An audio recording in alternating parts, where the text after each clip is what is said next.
Sublime gracia del Señor, que a un infeliz salvó. Sublime gracia, mas el Dios de toda gracia que nos llamó a su gloria eterna en Jesucristo, después que hayáis padecido un poco de tiempo, Él mismo os perfeccione, afirme, fortalezca y establezca.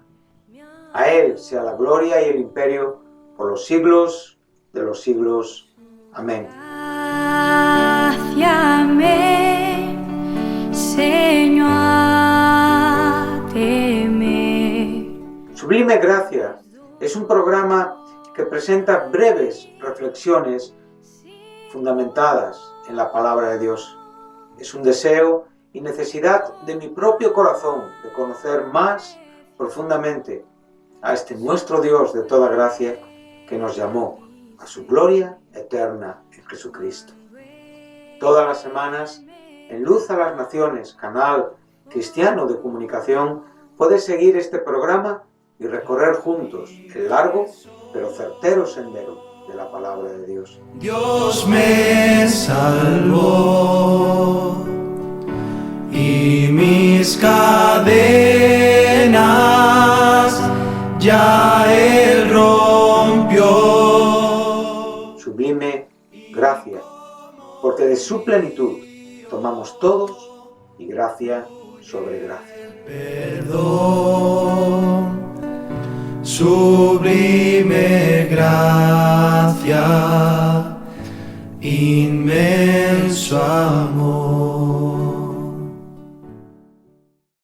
Es un placer para mí saludar a los oyentes de Radio Luz a las Naciones en nuestra programación semanal de reflexión bíblica titulada Gracia Sublime, programa desde el cual compartimos con todos ustedes breves reflexiones, breves pensamientos que están basados en la palabra de Dios y que tienen como objeto la edificación de nuestras vidas en Cristo.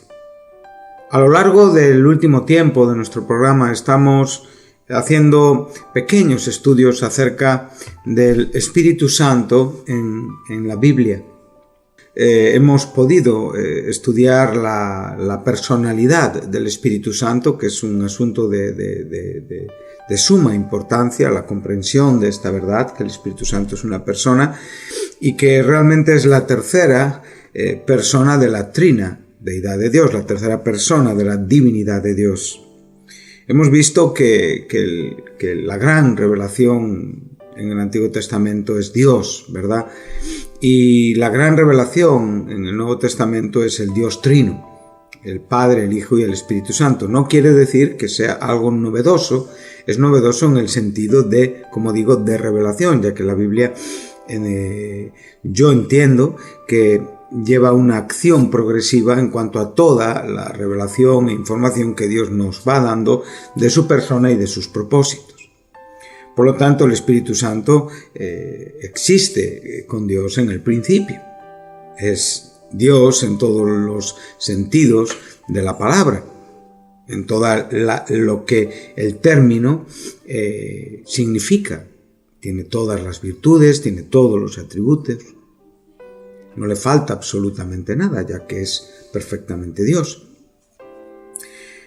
Pero la idea del Espíritu Santo como persona la encontramos principalmente en el Nuevo Testamento.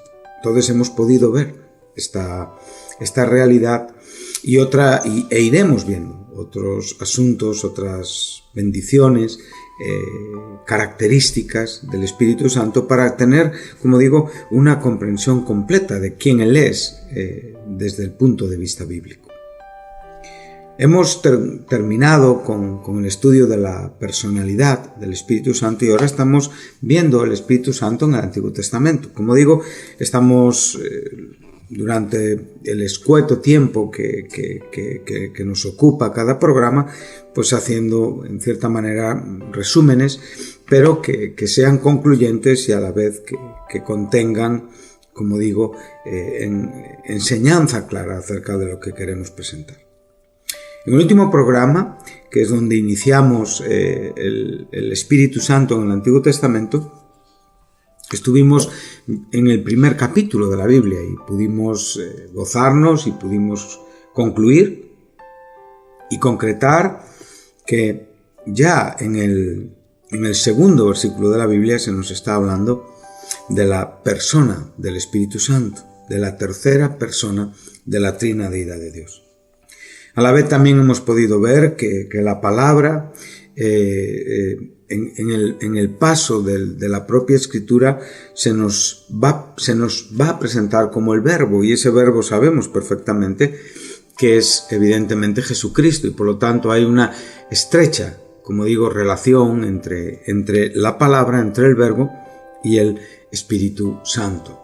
Posteriormente veremos en muchos textos, como digo, del Nuevo Testamento, que el Verbo viene a ser el Creador. Por ejemplo, tenemos en el capítulo 1, versículo 3 de Juan, hablándonos del Verbo, dice: sin él nada de lo que ha sido hecho fue hecho. Podemos ver en el primer capítulo de la carta a los Colosenses, capítulo 1, versículo 16, todo ha sido creado para él y por medio de él. También en Romanos 11, 36 tenemos: porque de él, por él y para él son todas las cosas.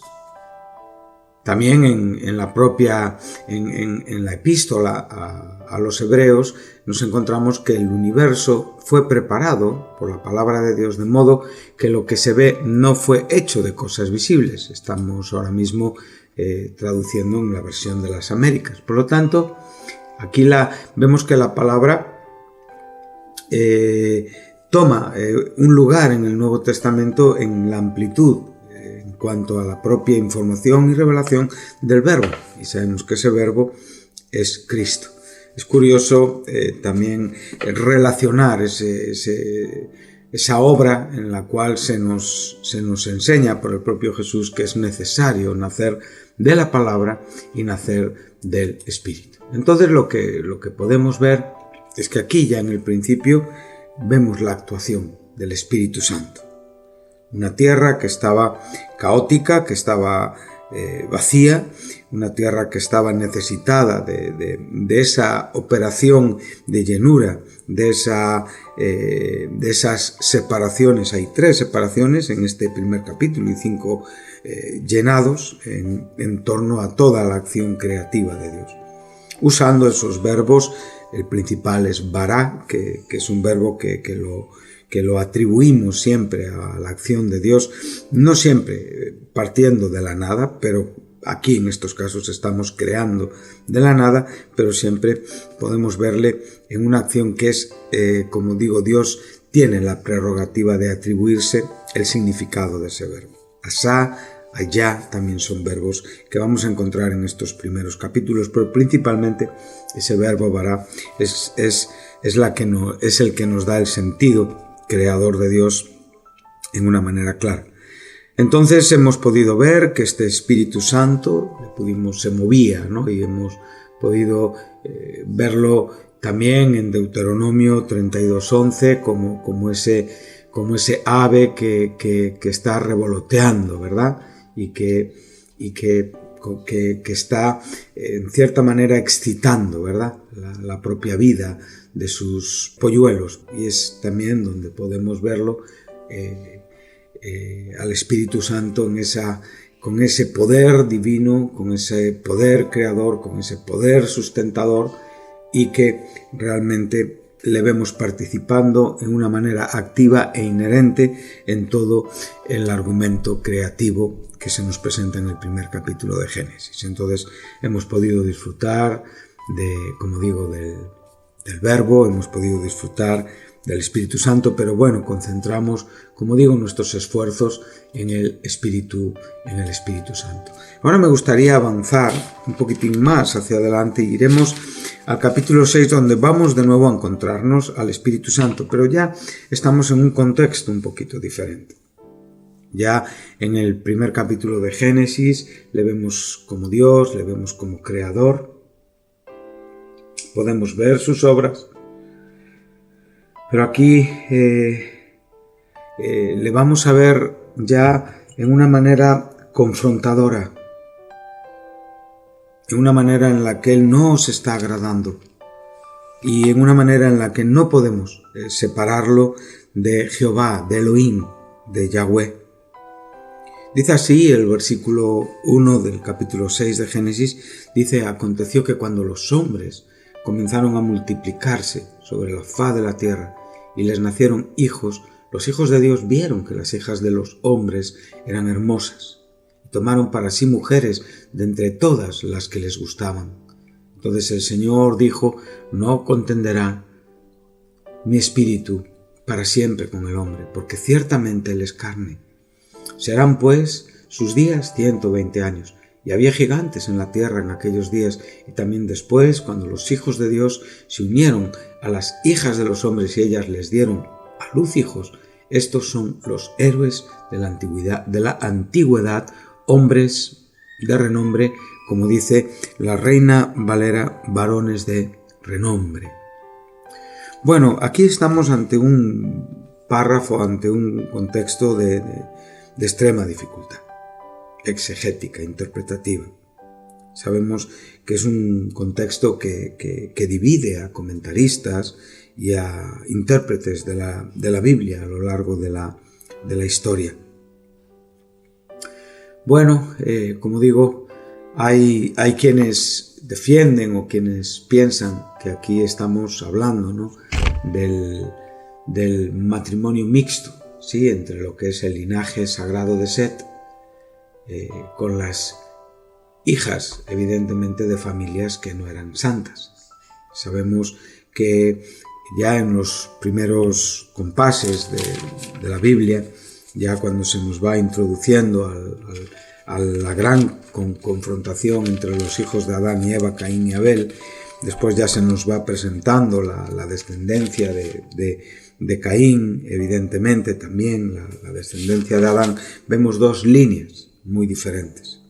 Y claro, todo proviene del propio versículo 26, donde se nos está enseñando que a Set también le nació un hijo y llamó su nombre Enos. Entonces los hombres comenzaron a invocar el nombre de Jehová. Por lo tanto, aquí vemos una descendencia de hombres que tienen, o que Dios les distingue como hombres que oran, como hombres que se relacionan con Dios, como hombres que tienen características santas, en un agudo contraste con aquellos que evidentemente tienen características carnales, que es la descendencia de Caín, la cual la podemos ver en su forma promiscua, la podemos ver en su poligamia, o sea, podemos ver muchas cosas que nos están aclarando y exponiendo con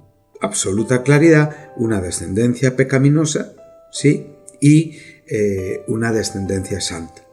Entonces, el capítulo 6.1 va a encargarse de hablarnos un poquitín de la descendencia de Caín. Entonces, lo que algunos intérpretes entienden en este contexto es que aquí, como digo, hay un agrupamiento, hay un yugo desigual, hay un matrimonio mixto, donde se nos enseña que la unidad entre lo santo y lo impío o lo profano pues nunca trae buenos resultados. Entonces esta disolución o dilución de la pureza del pueblo de Dios se pierde en este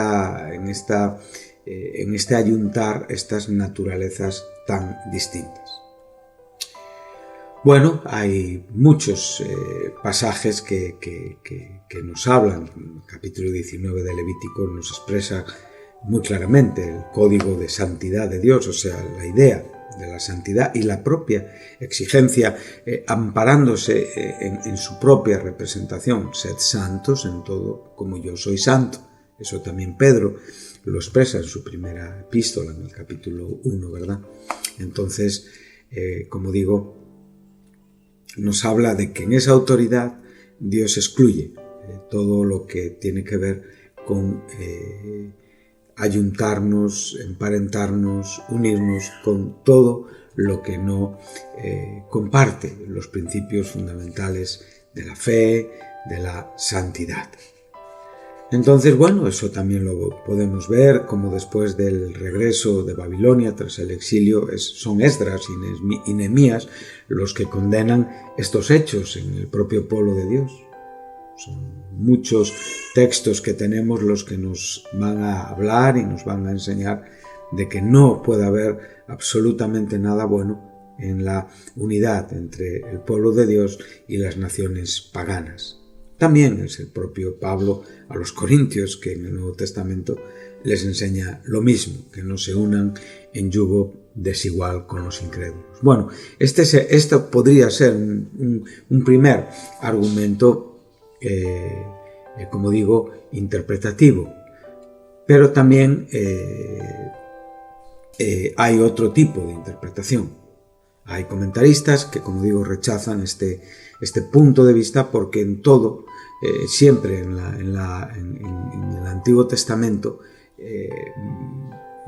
casi siempre, el término hijos de Dios no suele usarse para hablar del pueblo de Dios, sino se suele usar para hablar de los ángeles. Estoy hablando, como digo, en el Antiguo Testamento. Esto lo podemos ver en Job 1:6. Hubo un día cuando los hijos de Dios vinieron a presentarse delante del Señor y Satanás vino también entre ellos.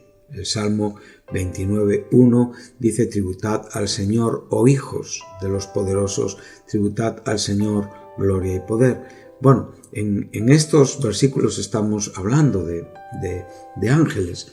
Entonces aquí hay intérpretes que ven que han sido seres angélicos que abandonaron, como digo, su morada legítima. Esto nos lo enseña también Judas 1:6. No estamos inventándonos ideas, sino que, por ejemplo, Judas 1:6 nos enseña que ha habido ángeles que no conservaron su dignidad, que no conservaron, y es muy bonita la versión de las Américas que dice su señorío original, sino que abandonaron su morada legítima y los ha guardado en prisiones eternas bajo tinieblas para el juicio del gran día. Entonces, como digo, aunque esto parece que en las historias de la mitología del mundo antiguo, en la literatura, a veces se observan matrimonios entre seres humanos y dioses, sabemos perfectamente que la Biblia no es mitológica y que lo que nos enseña es verdad. Por lo tanto, este texto está totalmente exento de características mitológicas. Entonces, si en verdad interpretamos que eran, como digo, las dos líneas descendentes en cuanto a la línea santa de Set o la línea impía de Caín, puede ser una manera de interpretar, o si no, tenemos que concluir en la posibilidad de que aquí estos hijos de Dios sean ángeles, ¿sí?, y que abandonaron la conducta digna, y que esto está refiriéndose a lo que, como nos cita Judas en el Nuevo Testamento y también Pedro, ¿sí?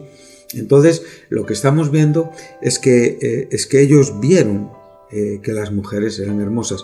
Esto pasó lo mismo con Adán y Eva en el huerto del Edén. En Génesis se nos enseña en el capítulo 3, versículo 6, que cuando la mujer vio que el árbol era bueno, era agradable y era deseable, entonces comió y a la vez dio también a su marido. Entonces podemos ver que aquí hay, como podríamos decir, una teología subyacente en este párrafo. O sea, esto está presente. Esta idea está presente en este capítulo 6. O sea, la idea de Génesis 3:6 la tenemos en Génesis 6:1. O sea, estos hijos de Dios observaron que las hijas de los hombres eran buenas y, evidentemente, dirigieron sus deseos hacia ellas. Bueno, entonces esta sería, como digo, otra forma de entender, pero a la vez de aceptar que lo que aquí se nos está enseñando es cómo se expande la maldad en el mundo. También podría ser que también hijos de Dios pudiera incluir otro sentido más, el sentido de gobernantes humanos. Hay gente que incluso contempla un mundo anterior, como digo, al diluvio en esta manera. Pero bueno, todo esto, como digo, son interpretaciones que carecen, como digo, de una seguridad. Lo que tenemos muy claro es que fuera quienes fuesen, en el abrazo que hay o en el cumplimiento de los deseos que hay una pasión pecaminosa y hay un resultado, como digo, monstruoso, nunca mejor dicho, ¿no? O sea, son esos nefilín, esos gigantes que evidentemente son resultados aberrantes del propio orden santo, limpio y puro de Dios. Entonces, lo primero que tenemos que ya aprender en este momento es que los límites de expresión santa entre lo que el cielo, entre lo que Dios representa y la tierra, se difumina. Otra vez, la frontera entre lo santo y lo impío se rompe, se quebranta y se provoca una transgresión de límites impuestos por Dios. Entonces el resultado es un desastre. Bueno, queridos oyentes, hoy podemos contemplar lo mismo en todo nuestro derredor. Los límites santos de Dios están siendo agredidos, transgredidos, quebrantados en una manera continua. Y por lo tanto, lo que vemos es el orgullo, vemos la tiranía, el abuso de la propia humanidad en cuanto a su existencia y el desprecio a Dios. Pero no debemos olvidar que es Dios quien establece las fronteras entre lo que es bueno y lo que es malo. Es Dios quien establece las relaciones entre los seres humanos. Es Dios quien pone los límites a toda su creación, ángeles y humanos. Y por lo tanto, lo que aquí estamos viendo es una profunda significación del pecado. Y lo que tenemos que reconocer es que dentro de este mundo donde vivimos somos conscientes de que hay fuerzas de maldad que realmente nos están impulsando a transgredir los límites que Dios ha marcado. Entonces, todo esto lo que resulta es que el mundo, en cierta manera, está sufriendo una demonización, pero gloria damos a Dios de que Dios es soberano, es santo, es omnipotente y que realmente Él nos está enseñando que desde la nueva vida, desde el marco de la nueva vida, el contexto de la nueva vida, desde la dirección del Espíritu Santo, el mal, sabemos, está presente en la humanidad, pero que nosotros podemos vivir como a Dios le agrada y podemos producir frutos, evidentemente, dignos de Dios y aprender de este contexto que nos enseña, evidentemente, de lo que es transgredir esos límites y los resultados de esa transgresión. También podemos ver en la manera descontrolada de los casamientos, ¿no? Y eso ya lo hemos visto, como digo, en la descendencia de Caín, en Lamec. Y es una manera, como digo, totalmente, podríamos decir, sin ningún control. Los hombres toman mujeres y esto hoy es una realidad en el mundo. No existe una unidad matrimonial, no existe un respeto a lo santo establecido por Dios, a ese hombre y esa mujer que se unen en santo matrimonio, que conservan una pureza hasta el matrimonio, que desarrollan la sexualidad y las relaciones maritales dentro de la cobertura del matrimonio.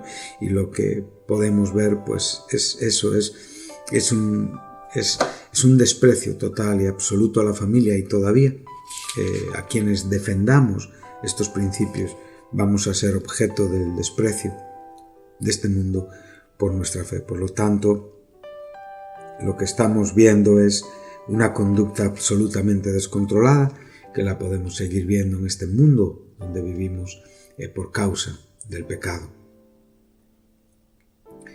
Por lo tanto, también podemos ver la importancia de que el hombre es portador de la imagen de Dios, y esto fue un asunto principal en el huerto del Edén. Pero lo que hoy vemos es al hombre siendo portador de una imagen muy lejos de lo que Dios es por causa del pecado. Entonces, viendo todo esto, lo único que podemos es aceptar con tristeza las realidades que no son nuevas en el mundo hoy, sino que ya lo podemos ver en el mundo en sus comienzos.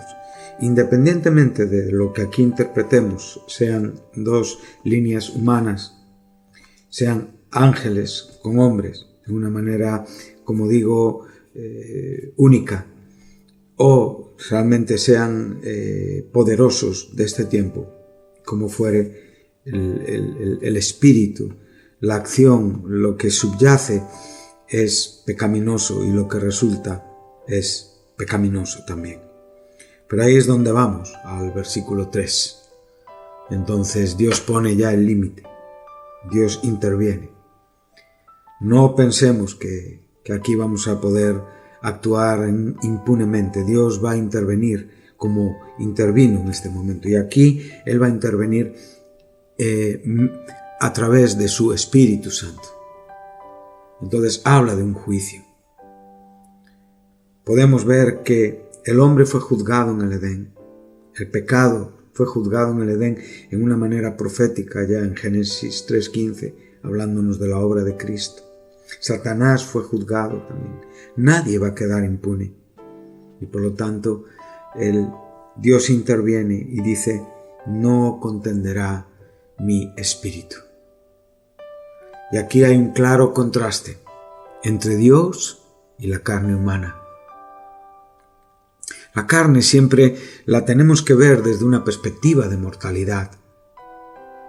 Pero aquí el Espíritu Santo nos está hablando de la omnipotencia, de la divinidad.